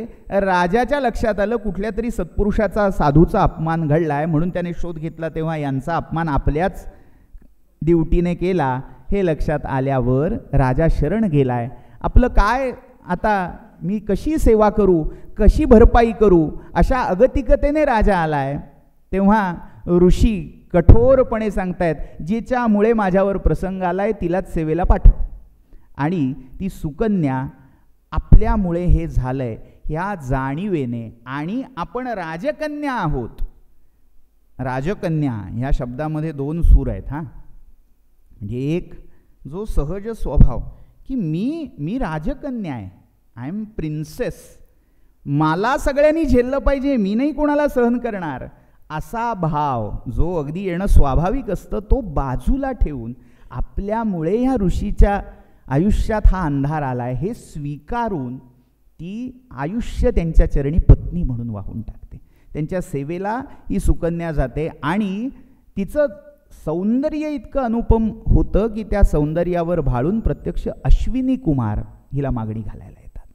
आणि त्यावेळी ही सुकन्या त्या अश्विनी कुमारांची प्रार्थना नाकारून पुढे सांगते की मी माझ्या पतीला माझं आयुष्य वाहिलेलं आहे, त्यामुळे मी तुमची प्रार्थना स्वीकारू शकत नाही. त्यावेळी अश्विनी कुमार म्हणतात, तो एक थेरडा जरद कारू असा शब्द तिथेही आलेला आहे की वठलेल्या लाकडासारखा जो झालेला आहे त्याची काय सेवा करत बसलीस, पण ठीक आहे तुला इच्छा आहे ना तर आम्ही त्याला नवयौवन प्राप्त करून देऊ, हवं तर दृष्टीही देऊ, पण त्या बदल्यात आम्ही एक तुझी कसोटी घेऊ की आम्ही त्याला आमच्यासारखं करू, पण आमच्यापैकी तुझा पती कोण हे तुला शोधावं लागेल. आणि त्यावेळी मग अजून एक पुराणकथा जन्म घेते जी अगदी आयुर्वेदाकडच्या आजच्या च्यवनप्राशकडे आपल्याला घेऊन जाते की त्याच्यासाठी एक अवलेह या अश्विनी कुमारांनी तयार केलं, म्हणजे चाटून खाण्यासारखं, चुंपून खाण्यासारखं एक पदार्थ असा गोडसर त्यांनी तयार केला. आणि तो पाक जेव्हा त्या च्यवनांनी प्राशन केला तेव्हा त्यांचं जे जरा होती ती दूर गेली आणि एका पवित्र अशा कुंडामध्ये आंघोळ करण्यासाठी त्या च्यवनांना घेऊन हे दोघं अश्विनी कुमार दस्र आणि नासत्य उतरले. आणि जेव्हा बाहेर आले तेव्हा तिघांचीही रूपं सारखी होती. आता पेच होता नवरा कोण. त्यावेळी ही सुकन्या मनोमन प्रार्थना करते की जर माझं पातिव्रत्य खरं असेल तर मला दिसेल माझा पती कोण. आणि तेव्हा लक्षात येतं जे अश्विनी कुमार आहेत, म्हणजे पुन्हा हा कथाबंध किती शृंखला असाव्यात. नल आणि दमयंतीची कथा ज्यांनी ऐकलेली असेल तिथे 4-4 नल जेव्हा उभे राहतात सभागारामध्ये तेव्हा जी प्रार्थना ती दमयंती करते तीच प्रार्थना इथे सुकन्या बहुधा कित्येक सहस्रक शतक आधी करताना आपल्याला दिसेल. ती म्हणते की माझा पती मला कळावा. आणि तेव्हा लक्षात येत आहे की जे अश्विनी कुमार आहेत ते त्यांची पावलं जमिनीला लागत नाही आहेत, कारण ते देव आहेत, दिव्य आहेत आणि ते अनिमिष आहेत, पापण्या लवत नाही आहेत. आणि त्यांच्या शरीरावरचा जो अंगराग आहे तो अखंड आहे, कुठेही तो पडला नाही आहे, म्लान झालेला नाही आहे आणि पुष्पमालाही अम्लान आहे. त्याच्यावरून ती ओळखते की हा आपला.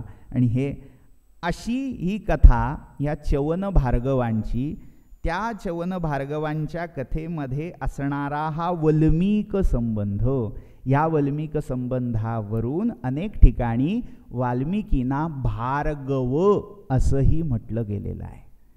आता गंमत कशी आहे, काल आपण पाहिलं होतं की वारुणी भृगुरुवई वारुणी पितरम उपससार, प्राचेतस, वरुणाचा मी 10वा पुत्र आहे असं वाल्मिकी सांगतात. आता त्या वरुणाच्या पुत्रापैकी एक पुत्र हा भृगू आहे, मग त्याच्याच पैकी त्याच्याच गोत्रावळीतला हा 10वा, म्हणून त्याला भार्गव म्हटलं असावं का, असे अनेक प्रश्न. पण या प्रश्नांपेक्षा या सगळ्या ठिपक्यांना जोडून एक सुंदर कथेची रांगोळी या पुराणाने आपल्याला घालून दिली. आणि मग खरं काय होतं, वास्तव काय होतं, या मागे न पडता त्या कथेचं सौंदर्य, त्या कथेमधले अनुबंध समजून ते सौंदर्य लक्षात घेऊन आपण पुढे जायचं असतं, त्याच्यात अडकून पडायचं नसतं. म्हणजे पुराणामध्ये प्रत्येक वेळी इतिहास आहे का या भानगडीत न पडता इति उच्यते इति पुरा आसीत असं म्हणून नमस्कार करून, जसं मारुती त्यामध्ये आलेल्या मैनाकाला हात लावून पुढे गेला तसं पुढे जायचं असतं. पुढचा म्हणजे हा वाल्मिकींच्या विषयी इतका गदारोळ पुराणांमध्ये आपल्याला दिसतो, तर रामाविषयी काही न बोललेलंच बरं. म्हणजे आपला अर्धाधिक वेळ याच्यातच गेलेला आहे. आधीच मला येण्यामुळे उशीर झाला आणि त्याच्यात नुसतं वाल्मिक्याख्यान, रामाख्यान तर पुढे त्याच्यात वेळ गेलेला आहे. असो, आपल्याला उद्याचा पण अवधी आहे आणि उद्याचं आख्यान हे पण पुराणातल्याच रामकथेशी संबंधित आहे. ब्रह्मांड पुराणाचा उत्तर भाग, उत्तरखंड म्हणून हे अध्यात्म रामायण आहे. त्यामुळे जरी आज थोडं राहिलं तरी ते आपण उद्याच्या भागात पाहू शकतो. मुद्दा असा आहे की हे वाल्मिक्याख्यान जरी झालं तरी तो रामाख्यानाचाच भाग म्हणून पुराणात आलेला आहे. मग हे रामाख्यान कुठल्या कुठल्या पुराणात आलं आहे तर ऐकून खोटं वाटेल, जेवढी पुराणं आहेत 18 पुराणं, प्रत्येक पुराणात स्थूल किंवा सूक्ष्म, बृहत किंवा अणु अशा रूपामध्ये हे रामाख्यान आपल्याला आलेलं आढळेल. एकही पुराण यातून सुटलेलं नाही. अगदी शैव पुराण म्हणून ज्यांना ओळखलं जातं त्याही पुराणांना रामकथेची मोहिनी इतकी पडलेली आहे. भले ते रामाला शंकरासमोर लोटांगण घालताना दाखवतील, भले शाक्त आपल्या आदिशक्तीसमोर रामाला नमस्कार करताना, तिचं नवरात्र व्रत करताना दाखवतील, पण रामकथा सांगतील अशी गत आहे. तर 18ही पुराणामध्ये मात्र त्याच्यामध्ये विस्ताराने आलेली रामकथा कुठे तर भगवान विष्णूंच्या किंवा नारायणांच्या महात्म्यासाठी वाहिलेली जी 2 मुख्य पुराण आहेत, विष्णू पुराण आणि श्रीमद भागवत पुराण, या दोनही पुराणामध्ये हा रामचरित्राचा भाग आलेला आहे. त्यातही जर आपण भागवत पुराणाचा विचार केला तर भागवत पुराणाच्या 9व स्कंधामध्ये हे रामचरित्र आलेलं आहे. आता या चरित्रातलं वेगळेपण काय, म्हणजे रामकथा तर आपण ऐकतो, पण या भागवतातल्या कथेमध्ये वेगळी काय आहे मूळ रामचरित्रापेक्षा, तर आपण वर्षानुवर्ष जी सीता त्यागाची कथा ऐकत आलेलो की सीतेचा त्याग केला, सीतेचा त्याग केला, कशामुळे केला कोणी सांगू शकेल? लोकापवाद. लोकापवादाची सुरुवात कुठून झाली, कुठल्या प्रसंगातून झाली? धोबी. हा जो धोब्याचा प्रसंग आहे तो रामायणात कुठेही, वाल्मिकी रामायणात कुठेही नाही, महाभारतात कुठेही नाही. तो धोब्याचा सगळ्यात पहिला उल्लेख भागवतात आला आहे. भागवतातल्या 9व स्कंधामध्ये हा धोबी आला. मग तुम्हाला वाटेल मूळ रामायणामध्ये चौका चौकामध्ये लोक एकत्र येऊन तुमची स्तुती करतात, सगळं छान आहे, पण असं म्हणून दुसऱ्याच्या घरी नांदून आलेली बायको हा नांदवायला घेतो म्हणून आतल्या आवाजात आजच्या भाषेत गॉसिपिंग करतात. असं भद्र नावामध्ये सुद्धा एक नुसती रामायणात आलेली नावं याच्यावर बोलावं. भद्र, नाव भद्र, पण वार्ता काय घेऊन आलाय? हेर आहे. अशी वार्ता म्हणून मग पुराणामध्ये, स्कंद पुराणात त्याचा उल्लेख दुर्मुख असा केलाय. म्हणजे वाल्मिकींनी दिलेलं नाव पुराणकारांना मान्य झालं नाही. हा भद्र कसा? अभद्रच आहे म्हणून त्याचं नाव दुर्मुख आलेलं आहे. असो, हे स्वातंत्र्य असतं कथाकाराचं. मुद्दा असा की धोब्याने लोकापवाद सुरू केला. त्या धोब्याची पत्नी परगावी गेलेली असताना येताना उशीर झाला आणि एकाच्या घरी ती राहिली आणि मग अशी परक्या घरी राहिलेली स्त्री मी स्वीकारणार नाही असं जेव्हा धोबी म्हणायला लागला त्यावेळी ती स्त्री म्हणते, राजा जर स्वीकारतो तर तुला स्वीकारायला कशाला पंचायत पडते.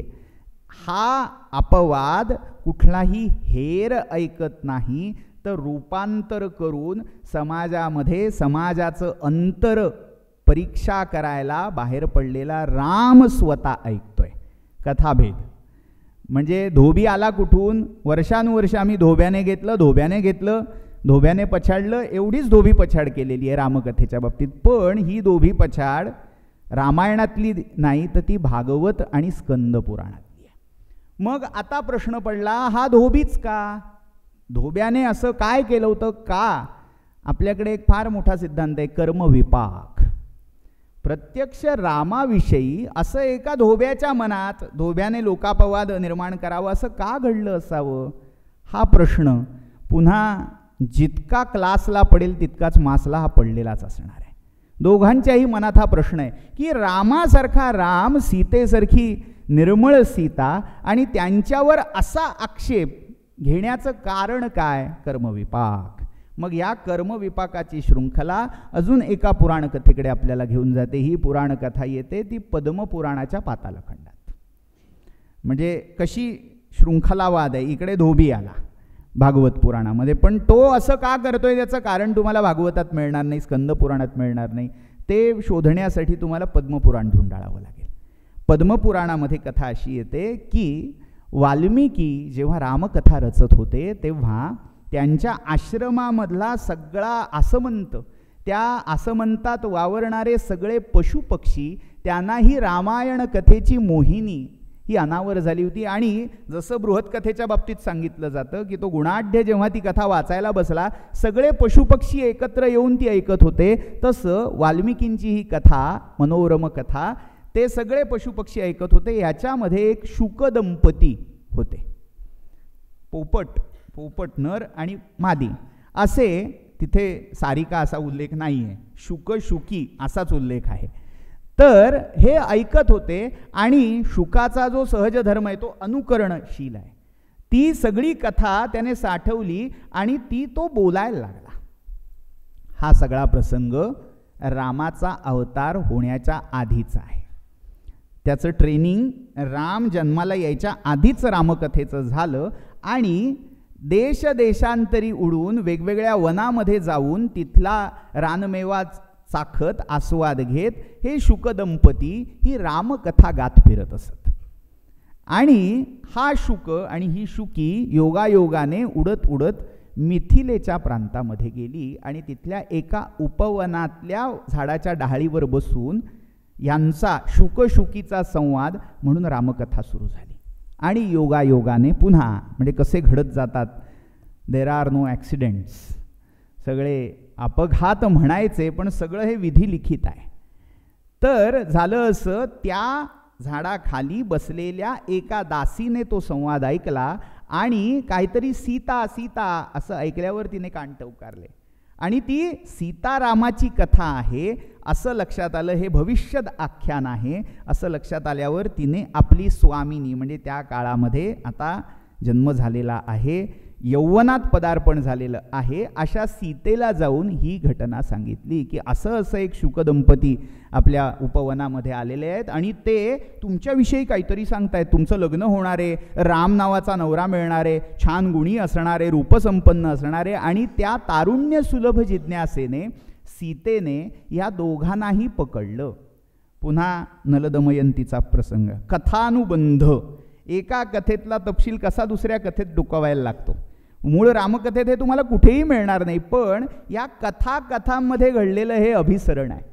मग जसा तो नल त्या सुवर्ण हंसाला जाऊन पकडतो तशी इथे ही सीता त्या शुक आणि शुकीला जाऊन पकडते आणि मग काय सांगते, मला सगळं चरित्र ऐकवा.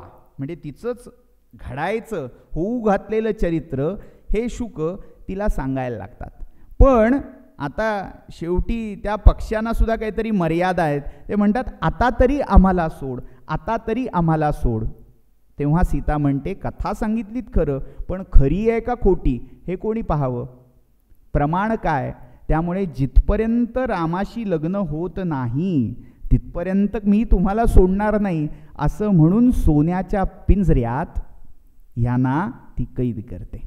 आता होतं काय, त्यामध्ये ती शुकी ही गर्भवती झालेली असते आणि त्या अवस्थेमध्ये हा शुक फार विनवण्या करतो की आता तरी सोड, आता तरी सोड. ही गर्भवती आहे, पण ती म्हणते तुला सोडेन, तिला नाही सोडणार, कारण तिला पिल्लं होणार आहेत, तिची मी घेईन काळजी, पण मला प्रमाण हवंय. ती इथे आहे तिथपर्यंत तू कुठेही कितीही उडून गेलास तरी शेवटी तुला इथेच यायला लागणार आहे. त्यामुळे मी तिला सोडणार नाही, तुला सोडेन. आणि असं म्हणून त्या शुकाला सोडून दिलं आणि आपल्या प्रियकराचा वियोग झाला या दुःखाने त्या गर्भवती शुकीने त्याच सुवर्णपंजरामध्ये प्राण सोडून दिले. आणि ह्या प्रसंगाचा परिणाम असा झाला, त्या शुकाने प्रतिज्ञा केली की अशा अवस्थेत तुला तुझ्या पतीपासून वियुक्त करीन तेव्हा शांत बसेन. आता ह्या शुकाच्या देहात तर ते शक्य नव्हतं, म्हणून तो शुक उडत उडत गेला आणि गंगेमध्ये त्याने देहविसर्जन केला. आणि तो शुक जन्माला आला कोशल देशामधल्या अयोध्या नगरीमध्ये एका धोब्याच्या रूपात. का, आता सगळी चक्र आता धोब्याचंच का रूप, म्हणजे आपल्याकडे पूर्वी धर्मशास्त्रामध्ये 5 लोकांची संगती टाळावी असं सांगितलेलं आहे. म्हणजे त्यातला एक सोनार शिंपी कुलकर्णी अप्पा हे अगदी मराठी व्हर्जन आहे, पण संस्कृतमध्येही त्याचं एक थोडं क्लास व्हर्जन आहे. त्याच्यामध्ये धावको रजकश्चैव, धावक म्हणजे जो वस्त्र धुतो किंवा जो रजक आहे तो, जो शिवणारा वस्त्र शिवणारा आहे, धावकाचा एक अर्थ शिंपी असाही आहे, जो नाभिक आहे, अशा 5 लोकांची संगती त्या धर्मशास्त्रांनी त्याज्य सांगितली आहे. तर त्यातला हा परीट रजक. आता तेच का, तर गंगेवर ज्यावेळी तो देह सोडायला गेला त्यावेळी अनेक धोबी पछाड करत होते. मरताना जो शेवटचं दृश्य डोळ्यात साठवलं ती पुढची गती झाली आणि तो धोब्याच्या जन्माला आला. आणि मग काय झालं ते सगळ्यांना माहिती आहे. म्हणजे हा जो कर्मविपाकाचा सिद्धांत तत्वज्ञानाने सांगितला तो तुम्हा आम्हाला बाध्य करतोच, पण प्रत्यक्ष राम सीतेसारख्या लोकोत्तर नायक नायिकेलाही तो सोडत नाही. हा कथाभाग आपल्याला या पुराणांच्या शृंखलेतून मांडलेला दिसेल. तर अशी ही सीता त्यागामागची मूळ कुळ कथा त्या धोब्याची. अजून थोडा पुढचा भाग आता म्हणजे रामकथेचं केवळ वरचं म्हणजे काल आपण ज्याचा आदौ राम तपोवनादिगमनम असा जो मुख्य गाभा आहे तो सगळा आलाच, पण आता रामकथेमध्ये अस्पृष्ट राहिलेले असे बिंदू होते जिथे सोडून दिली होती रामकथा वाल्मिकीनी. म्हणजे काय, उदाहरणार्थ रामाने अश्वमेध यज्ञ केला, मग आता एक उल्लेख असा आहे की 2 अश्वमेध केले, एका ठिकाणी आहे 12 अश्वमेध केले, असे अनेक संख्याभेद तिथे आढळतात. पण अश्वमेध करणं इतकं सोपं आहे का असा प्रश्न कुठेतरी पडला कोणाला तरी. आणि मग त्याचं उत्तर म्हणून आता प्रश्न पडला की उत्तर द्यायला हवं. त्याच्या उत्तरादाखल एक अजून नवं रामायणाच्या पुरवणी दाखल आख्यान तयार झालं, ते म्हणजे रामाश्वमेधाचं आख्यान. म्हणजे रामचरित्र जे वाल्मिकी रामायणामध्ये सांगितलं गेलंय तेवढंच नाही, आपल्याला वर्षानुवर्ष हे एवढं माहिती आहे की वाल्मिकी रामायणानुसार अश्वमेध प्रसंगी जे रामकथा गायन झालं तिथेच लवकुशांशी रामाशी पहिली भेट झाली आणि त्यानंतर सगळा सुखांतिकेचा भाग आपल्याला माहिती आहे. पण तरीही दुसरं आपल्याला अनेक सिरियल्स आणि पिक्चरमधून पाहिलेलं दृश्य आठवत असेल की लव आणि कुश आणि इकडे राम हे परस्पर समोर लढाईला उभे राहिले. हा कथाभाग आला, जर संस्कृत वाङ्मयाचा इतिहास धांडोळा घ्यायचा झाला तर उत्तर रामचरितामध्ये भवभूतीने नोंदवलेला हा प्रसंग आहे. वाल्मिकी रामायण संमत नाही, कारण काय आहे, वाल्मिकींची कथा ही एका विशिष्ट चाकोरीमध्ये लिहिली गेलेली आहे. त्यांना वैदिक याज्ञिक अशा अनेक संस्कृतींचं भान त्या कथेमध्ये आहे. पण जेव्हा हळूहळू लोक साहित्यातली रंजकता आणण्याचा मोह कवीला अनावर होतो तेव्हा मूळच्या कथेच्या त्या रोपावर वेगवेगळी कथांची कलमं केली जातात. तसं कलम याच्यावर झालं. मुळात जर यज्ञभाग आपण काल पाहिलं, यज्ञ अश्वमेधाचा शिरस्ता असा आहे की एकदा यज्ञ दीक्षा घेतली चैत्री पौर्णिमेला की पुढच्या वर्षी तो घोडा परत येईपर्यंत आणि त्याची शेवटची आहुती पडेपर्यंत त्या यजमानाला शिव जाऊ दे तो मंडपही ओलांडता येत नाही. अग्नीच्या जवळ जो अग्नी तिथे स्थापित झालेला आहे त्याच्या जवळच राहावं लागतं.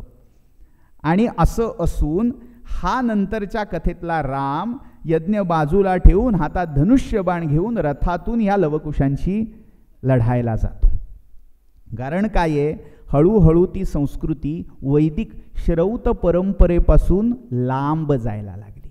त्यामुळे जो तिथे कदाचित आपत्तीचा भाग आला असता की अरे असा कसा उठून राम जातो यज्ञ सोडून, असा प्रश्न त्या संस्कृतीत पडू शकला असता.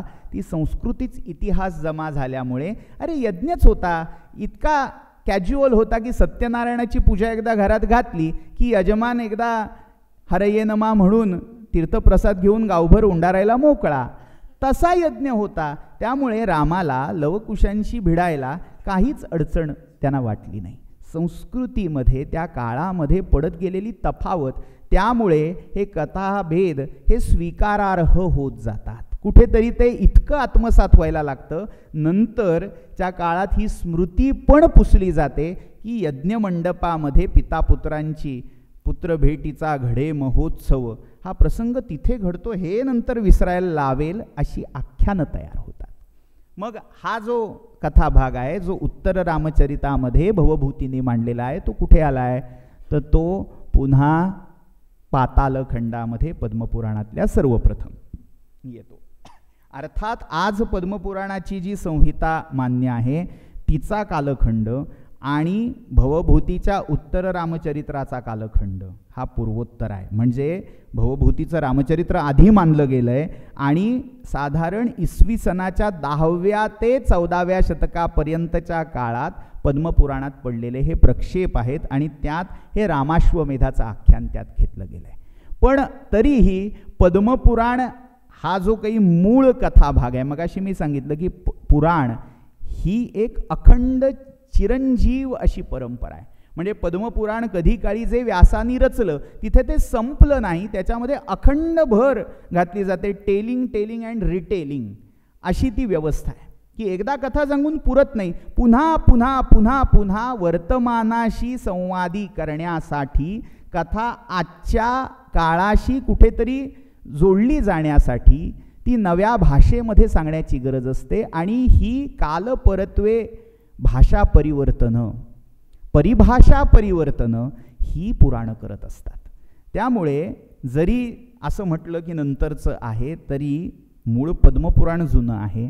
कुठेतरी ही कथाबीज त्या मूळच्या पद्मपुराणात असू शकतील आणि त्याचाच हा कथा विस्तार मात्र नंतरच्या या द्रष्ट्या कवींनी केला असावा. तर हा लवकुशाचा कथाभाग असाच एक सुंदर कथाभाग सांगतो ह्या रामाश्वमेधातला आणि आपलं हे लांबलेलं व्याख्यान त्याला पूर्णविराम देतो. आज आता शनिवार आहे, मारुतीचा वार, त्यामुळे मारुतीच्या चरित्राशिवाय रामचरित्र पूर्ण होत नाही. जसं रामरक्षेमध्ये आपण पाहिलं कूजंतम राम रामेती, रामरक्षेमध्ये वाल्मिकीची वंदना कशाला, तशीच रामचरित्राचं जे अविभाज्य अंग आहे त्या मारुतीचीही वंदना रामरक्षेत मनोजवम करून केलेली आहे. त्यामुळे वाल्मिकी चरित्र झालं तसं हनुमत चरित्र. मग ह्या हनुमत चरित्रामधला एक सुंदर प्रसंग रुद्र विरुद्ध महारुद्र असा ह्या पद्मपुराणाने सांगितला. कदाचित चांदोबा वाचलेली लोक इथे असतील. ह्या चांदोबामध्ये आलेली कथा आहे, म्हणजे ती कथा नंतर आली. विशेषतः दाक्षिणात्य प्रतीमध्ये रामायणाच्या एकूण 6 प्रती प्रमाणप्रती वेगवेगळ्या दिशानिहाय म्हणजे भारतामधले जे वेगवेगळे प्रांत आहेत आणि त्या प्रांतामध्ये प्रकाशित संशोधित ज्या आवृत्त्या तयार झाल्या, संस्करणं तयार झाली, एक प्राच्य संस्करण आहे कलकत्त्यामधून छापलेलं, एक अपर किंवा ज्याला पाश्चिम इकडचं पश्चिमेतला म्हणजे गुजरात, महाराष्ट्र किंवा इकडची हस्तलिखितं गोळा करून केलेलं, एक औदिच्य म्हणजे उत्तरेकडचं काश्मीर किंवा उत्तर भाग असं एक संस्करण, एक वायव्य संस्करण म्हणजे विशेषतः अफगाणिस्तान, पेशावर किंवा इकडची आलेली रामकथा, दक्षिणेतली 2 संस्करणं, दक्षिणेमध्ये सुद्धा एक आग्नेय दक्षिण आणि एक नैऋत्य दक्षिण, अशी अनेक संस्करणं ह्या रामकथेत आहेत. आणि त्यातल्या नैऋत्य भागाकडच्या संस्करणामध्ये ही कथा अनेक वेळा येते. त्यामुळे आपसूक दाक्षिणात्य जे असे टॉलिवूड कॉलिवूडचे पिक्चर जुने पाहिले असतील तर त्याच्यातही हा प्रसंग आलेला आहे. तर प्रसंग असा आहे, या रामाश्वमेधासाठी जो अश्व, शामकर्ण अश्व रामाने सोडला, हा अश्व मजल दर मजल करत मणिपूर नावाच्या देशामध्ये येऊन दाखल झाला. या मणिपूर देशाचा राजा, त्याचं नाव आहे वीरमणी, आणि या वीरमणी राजाचा पुत्र, त्याचं नाव आहे रुक्मांगद. आता गंमत अशी आहे, ही सगळी नावं जर तुम्ही जैमिनीचा अश्वमेध पाहिलात, म्हणजे महाभारताला अजून एक अशी पुरवणी दिलेली आहे जैमिनीय अश्वमेधाची. पुन्हा कथाभाग कसा आहे की व्यासांच्या 4 शिष्यांना एक एक वेदशाखा दिली, त्यातल्या वैशंपायनांनी महाभारताचा प्रचार प्रसार केला, जयाचं भारत केलं, भारताचं महाभारत झालं. पण याचा अर्थ असा नव्हे बाकीच्या शिष्यांनी महाभारत रचलं नाही, त्यांची महाभारतं त्यांच्या परंपरेत होती, त्यात एक जैमिनी होते. आणि या जैमिनीनीही महाभारत आपलं पूर्ण 18 पर्वांचं रचलं, मात्र त्याच्यात पांडवांची हेटाळणी केलेली होती. कौरवांच्या पक्षाने कल्त माप देऊन जैमिनीनी मांडणी केली, पण कृष्णचरित्राचा भाग, कृष्ण महात्म्य हे त्याच्यात अगदी छान उतरलेलं होतं. त्यामुळे व्यासांनी चिडून त्याला बाकीचं महाभारत नष्ट कर, मात्र ज्याच्यात कृष्ण महात्म्य पुरेपूर आलंय असं अश्वमेध पर्व शिल्लक ठेव अशी आज्ञा केली. त्यातून तो जैमिनीय अश्वमेध हा ग्रंथ शिल्लक राहिला. या जैमिनीय अश्वमेधामध्ये युधिष्ठिर जो अश्वमेध यज्ञ करतोय त्याचं पूर्वाख्यान, पूर्वकाळी असा यज्ञ कोणी केला होता हे सांगण्यासाठी हा रामाश्वमेध पुन्हा त्याच्यात सांगितला गेला. तर तिथेही हे रुक्मांगद हे नाव आपल्याला महाभारतात आढळतं. नामसादृश्य व्यक्तिसादृश्य बरीच आहेत. तर हा रुक्मांगद राजकुमार अनेक आपल्या स्त्रियांसहित वनविहार करायला वनात आलाय, आणि त्यावेळी सुवर्णपत्र जडित असा अश्व तिथे येऊन दाखल होतोय. त्याच्या मस्तकावर लिहिलेला तो लेख की ज्याच्यात सामर्थ्य आहे त्यांनी हा घोडा अडवावा, नाही तर रामाचं सार्वभौमत्व मान्य करावं आणि कर द्यावा, असं ते पत्र वाचून ह्या रुक्मांगदाच्या पत्नीनी, काय तुम्ही, तो राम येतो, घोडा पाठवतो आणि तुम्ही त्याला कर देणार असं म्हटल्यावर त्याचा क्षत्रियोचित स्वभाव उसळून येतो. आणि तो रुक्मांगद म्हणतो, माझ्या वडिलांना प्रत्यक्ष भगवान शंकरांचं वरदान आहे, त्यांचा कृपाप्रसाद आहे, आणि नुसतं वरदान नाही तर अभय वरदान आहे, अभय दिलेलं आहे. त्यामुळे त्याचा आश्रय घेऊन मी यार राम काय, प्रत्यक्ष परमात्मा नारायण जरी आला तरी त्याला युद्धात हरवीन, या एका अभिमानापोटी तो घोडा बांधून ठेवतो. आता त्याच्यात पुन्हा 2 कथा. पाताळ खंडामध्ये असं वर्णन आहे की यासाठी तरी का होईना रामदर्शन होईल या भक्तिभावनेने तो घोडा बांधला. आणि जैमिनी अश्वमेधामध्ये काही झालं तरी त्या नारायणाला म्हणजे कुठेतरी शैव वैष्णव वाद हा याच्यातून सूचित केलेला आहे की त्याला कसा मी हरवतो आता बघाच. म्हणजे हा कथाभाग पुन्हा भागवताकडे आपल्याला नेईल. भागवताच्या दशमस्कंधामध्ये कृष्ण, बाणासूर यांचा झालेला संग्राम आणि बाणासुराची पाठराखण करण्यासाठी आलेले भगवान शंकर आणि त्यांचा कृष्णाने केलेला पराभव, हा सगळा शैव वैष्णव द्वंद्वाचा कथाभाग कुठेतरी रामचरित्रात पण असायला हवा, असला पाहिजे, या एका अपेक्षेपोटी कदाचित अशी आख्यानं जन्माला यायला लागली का असा प्रश्न पडतो. मात्र आपण फक्त कथा पाहतोय, त्याच्या तपशिलाकडे अधिक आपण जात नाही होत आत्ता. तर मुद्दा असा की शंकरांच्या अभयवरदानाने आता मी या रामाला हरवीन असं म्हणून या रुक्मांगदाने घोडा अडवला. वार्ता गेली. आता अश्वाचं रक्षण करण्यासाठी शत्रुघ्न आणि त्याचा पुत्र, त्याचं नाव आहे पुष्कल, आता रामायणामधला आहे एक सुंदर योगायोग, आपल्या सगळ्यांना कदाचित माहिती असेल की या चारही राजकुमारांना प्रत्येकाला जुळी झालेली आहेत. प्रत्येकाला, रामाला जसे लवकुश आहेत तसं लक्ष्मणाला जुळं झालेलं आहे. आता काही ठिकाणी जुळं म्हणजे यमल असा उल्लेख आहे आणि काही ठिकाणी 2 मुलगे झाले. म्हणजे कदाचित हम दो हमारे दो ह्याचा इतिहास पाहायचा झाला तर रामकथा हा त्याचाही आदर्श दाखवता येईल. तर चंद्रकेतू आणि अंगद असे 2 मुलगे लक्ष्मणाला झालेले आहेत. तक्ष म्हणजे ज्याच्यावरून तक्षशिला हे नाव नंतर रूढ झालं, भरताचा मुलगा, तसा हा पुष्कल शत्रुघ्नाचा मुलगा आहे.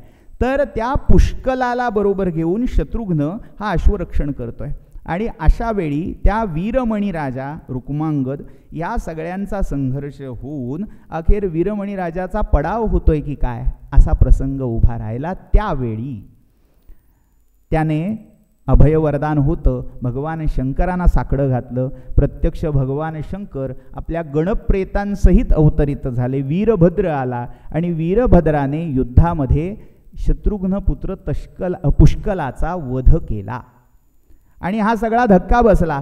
शत्रुघ्नाचं युद्ध प्रत्यक्ष शंकरांशी जुंपलं, पण कोणीच माघार घेईना, कारण इथे शत्रुघ्न जो दिसतो तो प्रत्यक्ष भगवान विष्णूंच्या चक्राचा अवतार, सुदर्शनाचा अवतार, किंवा दुसऱ्या समजुतीनुसार तो वासुदेव, संकर्षण, प्रद्युम्न, अनिरुद्ध या चतुर्व्यूहांपैकी अनिरुद्ध नावाच्या 4थ्या व्यूहाचा अवतार असल्यामुळे शंकर त्यालाही हरवू शकत नाहीत, पण जिंकूही शकत नाही. शत्रुघ्न जिंकू शकत नाही आणि हरूही शकत नाही. अशा वेळी आता युद्ध टाय होणार की काय अशी परिस्थिती होते आणि त्यावेळी मग रुद्राविरुद्ध महारुद्र असं चित्र उभं राहतं की आता काहीच निर्णय लागत नाहीये, तिकडे यज्ञ थांबेल म्हणून हनुमान या युद्धात उडी घेतो आणि एकटा हनुमान विरुद्ध सगळे शिवगण. सरते शेवटी सगळ्या शिवगणांना दे मार देतो, म्हणजे धुतो असा अगदी ग्राम्य प्रयोग करायला हरकत नाही. वर्णन आहे अपोथयत, म्हणजे त्या वीरभद्राला घेऊन आपटून त्याला जेरीस आणलं, रक्त ओकायला लावलं. नंदी या मारुतीच्या केवळ हुंकाराने शंकरांना टाकून पळून गेला. एकटे शंकर युद्धभूमीवर राहिले. शंकरांनी आपला अमोघ शूल फेकला, पण तो पण या महारुद्राने गिळून टाकला आणि शंकरांना निशस्त्र केलं. आता काय, शंकरांनी आपलं मूळ प्रचंड रुद्राचं, कालाग्नी रुद्राचं रूप प्रकट करायला लागले. त्यावेळी आता इकडे अयोध्येत बसलेल्या रामाला साकडं पडलं की दोन्ही आपलेच भक्त, हे आधीचे भक्त, हे नंतरचे भक्त. त्यामुळे मध्यस्थी करण्यासाठी रामाश्वमेध याच्यामध्ये उल्लेख आहे की त्या काळविटाचं म्हणजे कृष्णसार मृगाचं शिंग ज्याने आपल्या कनवटीला लावलेलं आहे हे यज्ञाचं लक्षण आहे. यज्ञामध्ये यजमानाचा जो वेशभूषा पोशाख असतो त्याच्यामध्ये त्याने ते काळविटाचं शिंग कमरेला बांधायचं असतं. त्याच्यात एक रिच्युअल आहे काय की जणू तो यजमान गर्भावस्थेला जातो. गर्भावस्थेमध्ये त्या गर्भाला फार नखं नसतात आणि जर अंग खाजवायची वेळ आली तर कसं खाजवणार, खाजवलं तर दीक्षाभंग होते, म्हणून त्या काळविटाच्या शिंगाने अंग खाजवायचं असतं, कारण कृष्णसार मृग हा यज्ञ स्वरूप मानलेला आहे. आता पुन्हा वैदिक गेली उडी.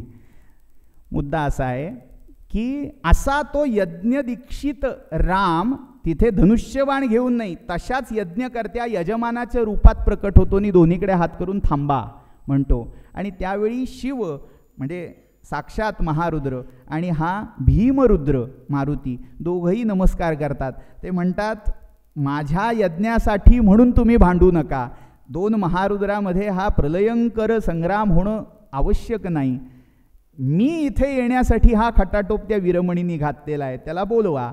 वीरमणी येतो, त्याला तेच हवं असतं. तो रामांचं दर्शन घेतो, तो अश्व सुपूर्द करतो आणि राम ज्या सूक्ष्म रूपाने, म्हणजे वाल्मिकी रामायणामध्ये कुठेही असा अलौकिक अंश कथेत दिसत नाही जो या पाताळखंडातल्या रामाश्वमेधाच्या कथेमध्ये आलेला आहे. तो इथे राम हा साक्षात परमात्मा आहे. तो असं सूक्ष्म देह धारण करून मानवातीत किंवा अतिमानवी भूमिकेतून इकडून तिकडे जाऊ शकतो, हे कथाभाग आपल्याला ह्या पुराणांनी दिलेले आहेत. आणि हे असे कथाभाग केवळ पुराणांचं नाही तर नंतरच्या लोकसाहित्याचं संचित होऊन अवतरलेले आहेत. रामाश्वमेध याच नावाने 60 अध्यायांची पोथी मराठी ओवीबद्ध ही दत्तदास नावाच्या कवीने रचलेली आहे. जैमिनी अश्वमेधाचं श्रीधर स्वामींनीही ओवीबद्ध रूपांतर केलेलं आहे, अनेक कवींनी केलेलं आहे. त्यामध्येही हा रामाश्वमेध आलेला आहे. केवळ इतकंच नव्हे, गुजरातीमध्ये काव्य रूपांतरण या रामाश्वमेधाचं झालेलं आहे. तर असा हा पुराणातला बहुरूपी रामकथेचा अगदी थोडा भाग आपल्याला या कालमर्यादेत जो मांडता आला तो मांडायचा प्रयत्न केला. अजून उदंड आहे, सांगावं तितकं थोडं आहे, पण इति दिक् असं संस्कृतमध्ये म्हणतात. हा मार्ग आहे. आता जो जिज्ञासू आहे त्याने पुढे जावं, संशोधन करावं, धांडोळा घ्यावा, ह्यासाठी हा वाक्प्रपंच. धन्यवाद.